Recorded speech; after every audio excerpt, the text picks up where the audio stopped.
மாட்டேன்னு சொன்னாரா? இன்றைக்கு கூப்பிட்டு பாருங்க, அந்த இயேசு உங்களுக்கு செவி கொடுப்பார்.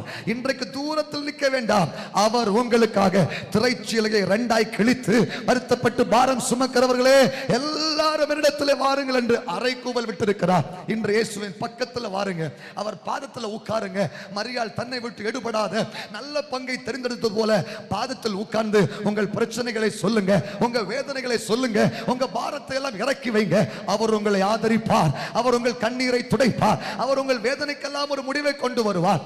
அவர் சொன்ன காரியத்தை அப்படியே செஞ்சா நானா இப்படி மாறிட்டேன் என்று சொல்லும் அளவுக்கு கர்த்தர் உங்களை உயர்த்த போகிறார்.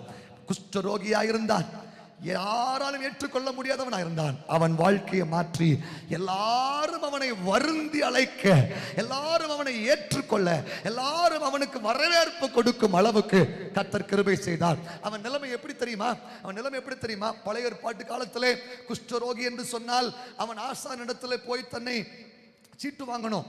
சீட்டு வாங்கிட்டு குஷ்டரோகம் சுகமாகி விட்டது என்று, அதாவது சர்டிபிகேட் கொடுக்கணும். எப்படி சர்டிபிகேட் கொடுக்கணும்னா, இவனுக்கு குஷ்டரோகம் இல்லை, இவன் குஷ்டரோகம் சுகமாகி விட்டது என்பதற்காக 2 புறாவை பிடிக்கணும்.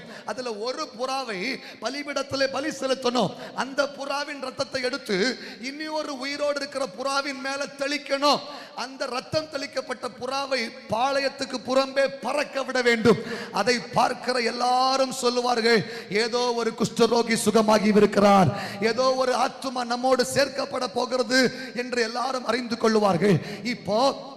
இப்போ பிரதான ஆசாரியனாக இயேசு கிறிஸ்து அந்த ஆசாரியன்ட்ட போறதுக்கு முன்னாடி, அந்த ஆசாரியன்ட்ட போய் பலி செலுத்துவதற்கு முன்பதாகி, நானே ஆசாரியன், நானே உன்னை சுகப்படுத்த வல்லமை உள்ளவன் என்று சொல்லி அவனை பார்த்து, போ, நீ போகும் வழியிலே உனக்கு அற்புதம் நடக்கும் என்று சொன்னார். அவன் போனான். போகும் பொழுது ஆசாரியனுக்கு முன்பதாய் போய் அப்ரூவ்டு சர்டிபிகேட் வாங்குறதுக்கு முன்னாடி சொன்னான், நான் சொஸ்தமாகி விட்டேன், என்னை ஒருவர் தொட்டார், எனக்கு ஒரு அற்புதம் செய்தார், அவர்தான் இயேசு, அவர் அங்கே இருக்கிறார் என்று அந்த ஆசாரியனிடத்தில் சொல்லும் அளவுக்கு கர்த்தர் கிருபை செய்தார். ஒருவேளை உங்களை பார்த்து சில மருத்துவர்கள் சொல்லி இருக்கலாம், போயிட்டு அடுத்த மாசம் வாங்க, அடுத்த வருஷம் வாங்க என்று உங்கள்கிட்ட சொல்லி டிஸ்கிரிப்ஷன் கொடுத்து அனுப்பி இருக்கலாம். இப்ப சொல்லுகிறேன், அந்த டாக்டர் உங்களை சொஸ்தப்படுத்த முயற்சி எடுப்பதற்கு முன்பதாகவே நான் பிரசங்கிக்கிற ஒரு சர்வ வல்லமையுள்ள இயேசு உங்களை இன்றைக்கே சொஸ்தப்படுத்தி அந்த டாக்டர் பக்கத்தில் சாட்சியோடு கொண்டு போய் நிறுத்த நான் பிரசங்கிக்கிற இயேசு வல்லமை உள்ளவர். கையை தட்டி ஆண்டவருக்கு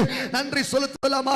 எப்படிப்பட்ட நான் இப்படி மாறிட்டேன் என்று சொல்லுவதற்கு ஒரே காரணம் இயேசு கிறிஸ்து மட்டுமே. அந்த இயேசுவால் ஆகாத காரியம் ஒன்றுமே இல்லை. ஆனா ஒரே ஒரு